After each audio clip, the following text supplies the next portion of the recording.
పూరా లోకల్. జూబ్లీహిల్స్ ఉప ఎన్నికకు సంబంధించి నామినేషన్లకు చివరి రోజు కావడంతో పెద్ద ఎత్తున పోటీ చేసే అభ్యర్థులు ఇక్కడికి చేరుకుంటున్నారు నామినేషన్లు వేయడానికి. ప్రస్తుతం మనతో పాటు ఒక అభ్యర్థి ఉన్నారు, నామినేషన్ వేసిన అభ్యర్థి. అడిగి తెలుసుకునే ప్రయత్నం చేద్దాము. ఎందుకు నామినేషన్ వేశారు, ఎందుకు పోటీ చేస్తున్నారు, అడిగి తెలుసుకునే ప్రయత్నం చేద్దాం. మీ పేరు? నా పేరు బుక్యా కుమార్ అన్న, తెలంగాణ నిరుద్యోగ జేఏసీ వైస్ చైర్మన్. అదేవిధంగా ఇవాళ గత ప్రభుత్వం మాకు ఉద్యోగాలు ఇవ్వాలని చెప్పేసి ఆ ప్రభుత్వాన్ని గద్దెదీస్తే ఈ ప్రభుత్వం వచ్చి కూడా మాకు తీరని అన్యాయం జరుగుతూ ఉంది. 2 సంవత్సరానికి 2 లక్షల ఉద్యోగాలు ఇస్తా అని చెప్పి 5 సంవత్సరాలకు 10 లక్షల ఉద్యోగాలు ఇస్తా అని చెప్పి ఇప్పుడు కనీసం 5,000 ఉద్యోగాలు కూడా భర్తీ చేయని పరిస్థితి కనబడతా ఉంది. ఇవాళ నిరుద్యోగుల పరిస్థితి ఏ విధంగా ఉందంటే చాలా దారుణమైన పరిస్థితిలో ఇవాళ నిరుద్యోగం కొట్టుమిట్టాడుతూ ఉన్నారు.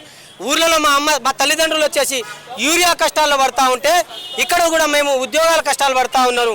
కానీ ఇప్పుడు దాకా ఒక్క ఉద్యోగం కూడా భర్తీ చేయని పరిస్థితి కనబడతా ఉంది. అక్కడ ఓట్ చోరీ అని చెప్పేసి రాహుల్ గాంధీ తిరుగుతూ ఉన్నారు, ఇక్కడ వచ్చేసి ఉద్యోగ చోరీలు రేవంత్ రెడ్డి చేస్తూ ఉన్నారు. ఇవాళ గ్రూప్ 1 ఉద్యోగాలు కూడా చూడండి, మొత్తం అమ్మేసిరు. ఒక 100-150 మందిని బుచ్చిగా చూపించి కష్టపడిన వాళ్ళని మిగతా ఉద్యోగాలన్నీ అమ్మడం జరిగింది. అందులో భాగంగా జీవో నెంబర్ 29 కూడా తీసుకురావడం జరిగింది. అదేవిధంగా మా డిఎస్సికి సంబంధించింది గతంలో ఒకసారి 27,000 ప్రమోషన్ 70% ఇస్తే దానిలో డైరెక్ట్ రిక్రూట్మెంట్ ద్వారా భర్తీ చేయాల్సిన స్కూల్ అసిస్టెంట్ పోస్టులు 30%, 9,000 పోస్టులు ఖాళీలుగా ఉన్నాయి.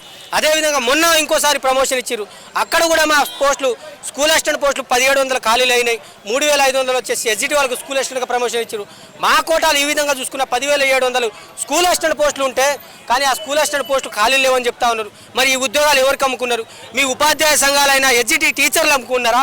అదేవిధంగా జీపీఓ ఉద్యోగాలు కూడా 10,954 ఉద్యోగాలు కూడా నిరుద్యోగులతో భర్తీ చేస్తా అని చెప్పేసి ఆ ఉద్యోగాలు కూడా ఇవాళ విఆర్ఏ సీనియర్ అసిస్టెంట్ జూనియర్ అసిస్టెంట్కి ఇవ్వడంలో మీ మతలబ్ ఏంది అంటే వీళ్ళను కూడా మీరు అమ్మేసిర్రు. ఈ ఉద్యోగాలు కూడా ఇక్కడ కూడా నిరుద్యోగులు అన్యాయం చేసిరు. అంటే వీళ్ళకి ఎక్కడ పైసలు వస్తాయో ఆ ఉద్యోగ నోటిఫికేషన్లు ఇచ్చి నోటిఫికేషన్లు ఇచ్చి వాళ్ళతోనే భర్తీ చేస్తూ ఉన్నారు. మా నిరుద్యోగుల నోట్లో మట్టి కొడతా ఉంది ప్రభుత్వం అనే ఉద్దేశంతోనే ఈ ప్రభుత్వాన్ని ఓడగొట్టాలనే ఉద్దేశంతో ఇవాళ జూబ్లీహిల్స్లో పోటీ చేయడం. అదేవిధంగా జీవో నెంబర్ 29 తీసుకొచ్చి ఇవాళ ఎస్సీ ఎస్టీ బీసీ ఈడబ్ల్యూఎస్ రిజర్వేషన్ని ఇవాళ తుంగలో తొక్కే ప్రయత్నం జరిగింది. మా నిరుద్యోగులకు అన్యాయం జరిగింది, మా ఎస్సీ ఎస్టీ బీసీలను కూడా అన్యాయం చేయడం జరిగింది.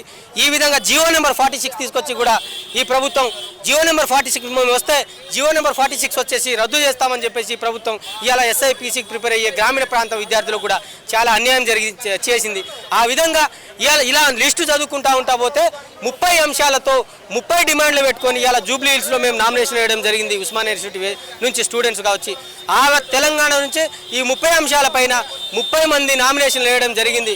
కావున ఈ రాష్ట్ర ప్రభుత్వాన్ని ఓడగొట్టడంలో మా నిరుద్యోగులు ముందుంటారని చెప్పేసి అదేవిధంగా రేపు రాబోయే స్థానిక సంస్థల ఎన్నికల్లో కూడా మేము నిరుద్యోగుల తరఫున పోటీ చేసి కాంగ్రెస్ ప్రభుత్వాన్ని ఓడగొట్టడమే మా ముఖ్య పనిగా పనిచేస్తా ఉన్నాం. మీ జేఏసీ వెనకాల కొంతమంది నాయకులు ఉన్నారు, ప్రతిపక్ష నాయకులు కావాలని ఈ విధంగా మీతో నామినేషన్స్ వేపిస్తున్నారని అంటున్నారు. మరి వాళ్ళకి ఏం చెప్తారు? చెప్పిన వాళ్ళకి సిగ్గుండాలి. ఫస్ట్ చెప్పిన వాళ్ళకి సిగ్గుండాలి. మేము వాళ్ళ భాషలో నేర్చుకున్నామండి. అసలు అయితే ఇట్లాంటి మాటలు మాట్లాడద్దు. ప్రతిపక్షాలు ఉన్నాయి, వాళ్ళు ఉన్నాయి, వీళ్ళు ఉన్నాయి అంటున్నారు. మీకోసం మేము బస్ యాత్ర చేసినప్పుడు ఎడిపోయారు మీరు. అప్పుడు ఏ ప్రతిపక్ష గురించి మాట్లాడలేదండి మీరు. మనం ప్రతిపక్షం అని అప్పుడు మీకు గుర్తు రాలేదా? కాంగ్రెస్ పార్టీ నుంచి మేము బస్ యాత్రలు చేసినప్పుడు అప్పుడు మేము ప్రతిపక్షం అని చెప్పేసి గుర్తు రాలేదా? అంటే మీరు చేస్తే సంసారి, వీరాలు చేస్తే విభచారమా? ఎవరుండాలని చూపించండి మాకు. ఇట్లాంటి దొంగ మాటలు మాట్లాడడం తప్ప.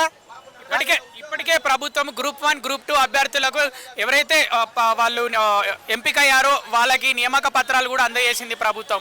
ఎట్లా చూస్తారు మరి?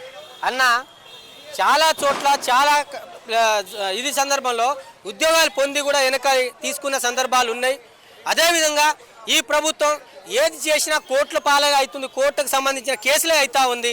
ఎందుకంటే మొన్న 42% బీసీ వాళ్ళకి రిజర్వేషన్ చెప్పి మేము వెంటనే ఎన్నికల నోటిఫికేషన్ అని చెప్పేసి ఏ విధంగా మసిబుసి మారేడికాయ చేసిందో యావత్ తెలంగాణ ప్రజలు గ్రహిస్తూ ఉంది. అదేవిధంగా గ్రూప్ 1 కూడా మేము ఉద్యోగాలు ఇచ్చినామని చెప్పేసి ఇలా సంకలు గుద్దుకుంటా ఉంది.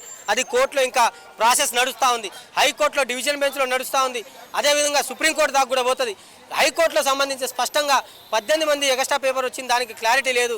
ఆంధ్ర నుంచి వచ్చిన వాళ్ళకి ఇక్కడ బీసీకి వాళ్ళ రిజర్వేషన్ కోటాల ఉద్యోగాలు గ్రూప్ 1 ఉద్యోగాలు అమ్ముకున్నారనేది స్పష్టంగా తెలుస్తూ ఉంది. కాబట్టి ఈ రాష్ట్ర ప్రభుత్వానికి మేము ఏ ఉద్యోగాలు కూడా వాళ్ళు సక్రమంగా భర్తీ చేసే పరిస్థితి కనబడతలేదు.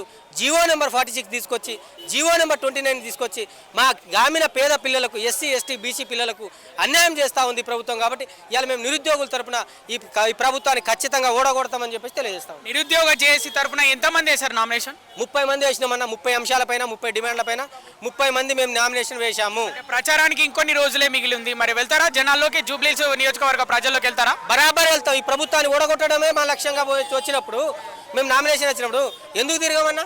ప్రతి ఇంటింటికి తిరుగుతాం, అవసరమైతే ఓటు భిక్ష అడుగుతాం, మా ఉద్యోగాలు భిక్ష అని చెప్పేసి మేము బరాబర్ అడుగుతాం. ఈ కాంగ్రెస్ పార్టీని ఓడగొడతాం.